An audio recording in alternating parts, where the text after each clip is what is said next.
Assalamualaikum warahmatullahi wabarakatuh. Pada kesempatan ini, saya akan menunjukkan aktivitas siswa pada saat praktek pembelajaran siklus 2, yaitu pada tahap asinkronusnya.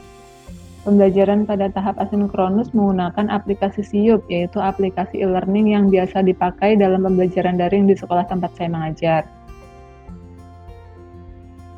Pada pembelajaran kali ini, ada 5 langkah pembelajaran. Nah, untuk tahap asinkronnya itu berada pada langkah ke-1, 2, 3, dan 5. Nah, yang pertama adalah siswa belajar mandiri melalui bahan ajar. Nah, bahan ajarnya bisa dilihat di sini. Kemudian yang kedua yaitu simulasi online. Nah, kemudian setelah itu siswa diminta untuk menjawab pertanyaan pada kolom jawaban. Nah, simulasinya kalau misalkan dijalankan itu akan seperti ini.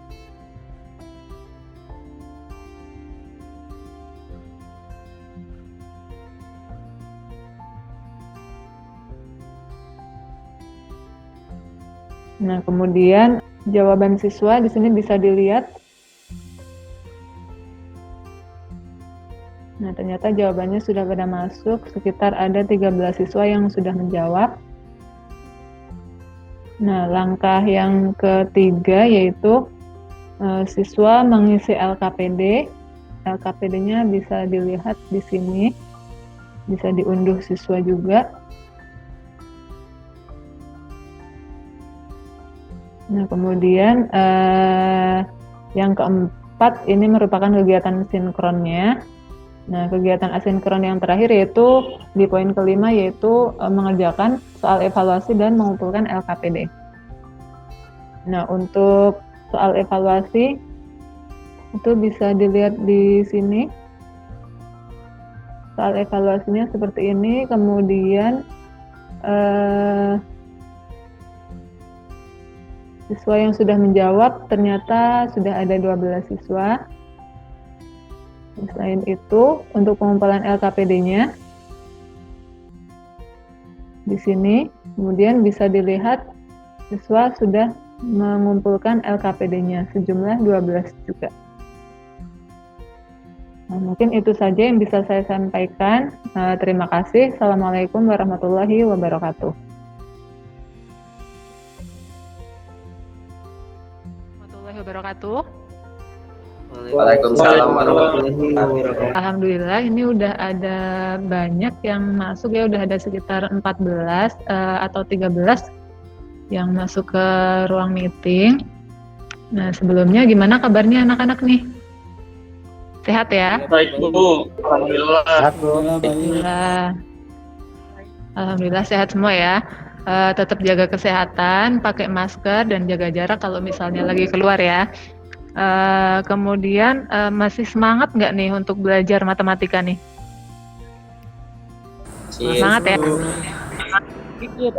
Semangat ya, walaupun kita nggak ketemu langsung di kelas, tapi Ibu harap kalian semua masih semangat belajar. Oke, sekarang coba sebelum mulai pembelajarannya, Ibu minta ketua kelasnya untuk memimpin doanya. Coba Marcel, pimpin doa Marcel. Baik Bu. Mari teman-teman, sebelum kita memulai kegiatan PPL kita pada siang hari ini, kita berdoa menurut agama dan kepercayaan masing-masing. Berdoa dimulai. Berdoa selesai. Ya, terima kasih Marcel. Oke, sekarang coba Ibu mau ngecek dulu nih siapa aja yang udah hadir hari ini. Yaitu ada Aldi, ada Iko, ada Raihan, Vanes, Indrayani, Angelika, Adi, kemudian ada Marcel, ada Alden, ada Arif, ada Wanda, sama ada Ronggo ya. Semuanya hadir ya? Semuanya hadir ya? Hadir Bu. Alhamdulillah. Nah, sekarang Ibu akan menyampaikan materi yang akan kita pelajari hari ini. Jadi materi yang akan kita pelajari hari ini yaitu peluang. Nah, peluang itu sendiri terdiri dari peluang kejadian tunggal dan peluang kejadian majemuk. Nah, khusus untuk pertemuan kita hari ini yang akan kita bahas adalah tentang peluang kejadian tunggal. Ibu berharap kalian bisa mempelajari menghitung besarnya peluang kejadian tunggal dengan tepat. Kemudian selain itu, untuk menghitung besarnya peluang kejadian, kalian juga harus memahami dan menentukan ruang sampel dan titik sampelnya. Nah, di sini Ibu akan memberikan sedikit penguatan nih untuk kalian biar bisa lebih jelas lagi mengenai materi apa itu peluang kejadian. Oke, udah siap ya? Jadi materi yang akan kita pelajari hari ini yaitu percobaan dan peluang suatu kejadian ya. Untuk definisi percobaan, ruang sampel, dan titik sampel. Yang pertama dulu dari percobaan. Apa itu percobaan?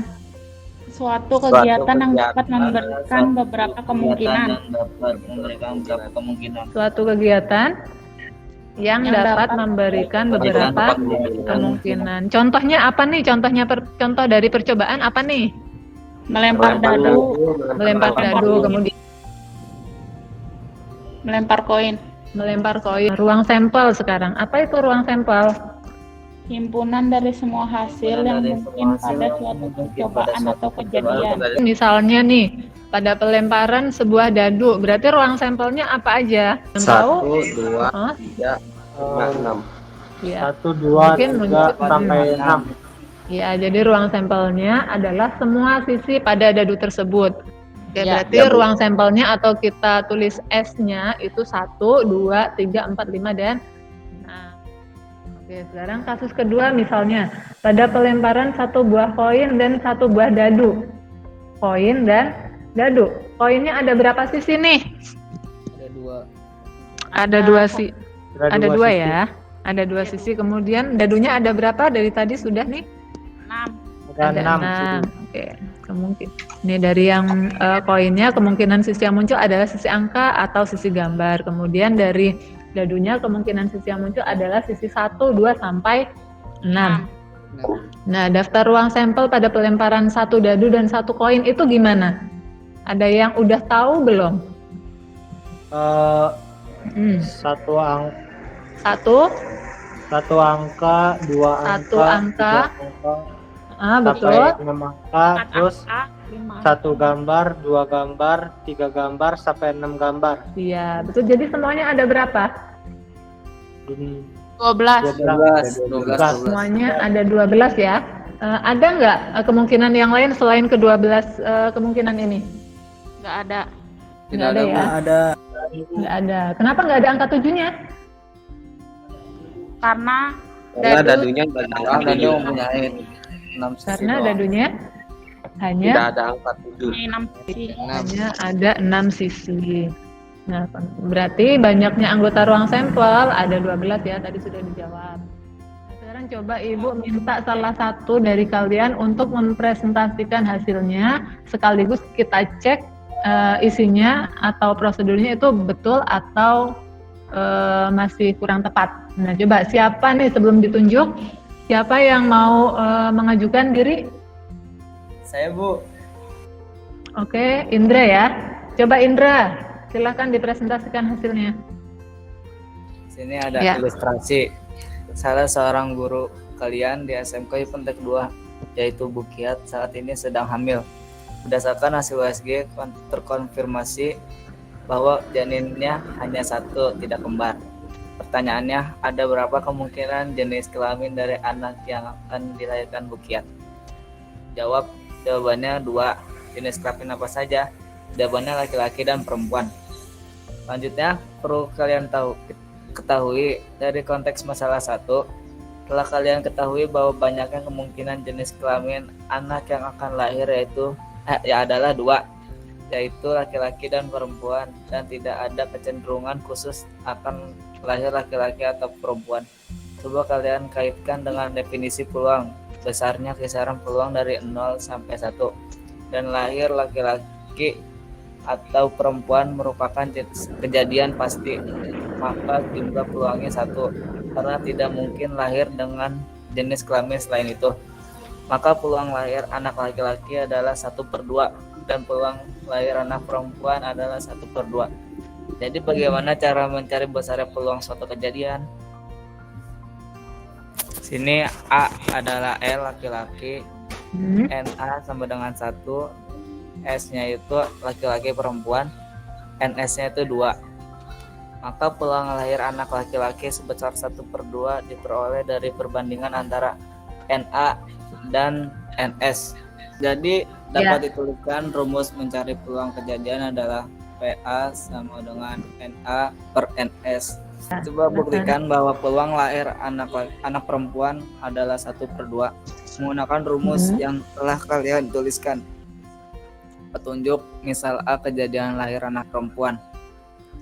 Jadi A itu perempuan, NA 1, S-nya sama dengan perempuan laki-laki, NS-nya 2. Kita pakai rumus PA sama dengan NA per NS 1/2. Apa terbukti? Benar terbukti, Bu. Oke. Ya udah kalau gitu makasih ya Indra sudah mempresentasikan hasil LKPD-nya. Oke kalau gitu sebelum Ibu tutup, Ibu mau mengulas dulu nih materi yang kita pelajari hari ini. Alden, apa materi yang kita pelajari hari ini? Ya Bu. Apa materi yang kita pelajari hari ini? Hari ini adalah peluang kejadian. Peluang Kejadian. Ada percobaan, ada simulasi. Ada apa ruang lagi? Sampel, titik ada sampel. ruang sampel, titik sampel, dan peluang kejadian itu sendiri ya. Iya, Oke, peluang kejadian rumusnya apa? Adi. PA sama dengan NA per NS. Dari materi yang kita pelajari, ada yang mau ditanyakan dulu nggak nih sebelum Ibu tutup? Atau sudah paham semua? Sudah paham, tidak ada. Udah paham semua ya? Nanti kalau misalnya ada yang belum paham, nanti bisa tanya langsung ke Ibu atau tanya ke temennya yang udah paham nih, kayak misalnya Indrayani kayaknya udah paham banget ini ya. Kalau gitu Ibu harap udah bisa semua ya di materi kita hari ini. Oke, waktunya masih ada 5 menit nih, Ibu mau tugas ya, tugasnya nanti setelah ini dikerjakan waktunya selama 10 menit kira-kira, soalnya cuma ada 1. Kalian bisa akses di Siup, ada di bagian terakhir di poin kelima, di situ ada link Google Form. Nah soalnya ada di dalam Google Form-nya, kalian klik aja, kemudian soalnya itu bentuknya isian singkat, tapi di situ Ibu minta kalian untuk melampirkan hasil kerjaannya ya, jadi beserta langkah-langkahnya. Kalian kerjakan di buku tulis, kemudian hasil akhirnya kalian isikan ke Google Form, kemudian langkah-langkahnya yang kalian tulis di buku tulis itu, kalian foto dan kalian unggah di Google Form itu juga ya.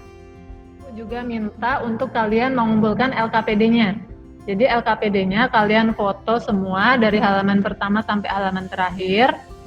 Terus kalian unggah juga ke Google Form yang pengumpulan LKPD. Ada di bagian 5 juga, di poin yang kedua. Gitu ya. Kita akhiri sampai sini pertemuan kita ya, hari ini ya. Kita lanjut di pertemuan yang akan datang. Nanti kita akan membahas materi kelanjutannya, yaitu peluang kejadian majemuk. Nah, kalian siapkan ya, minggu depan ya. Sampai sini dulu pertemuan kali ini. Mudah-mudahan materi yang kita pelajari hari ini bermanfaat di kehidupan kita ya. Sampai sini dulu. Assalamualaikum warahmatullahi wabarakatuh. Waalaikumsalam warahmatullahi wabarakatuh. Terima kasih Bu. Ya, sama-sama.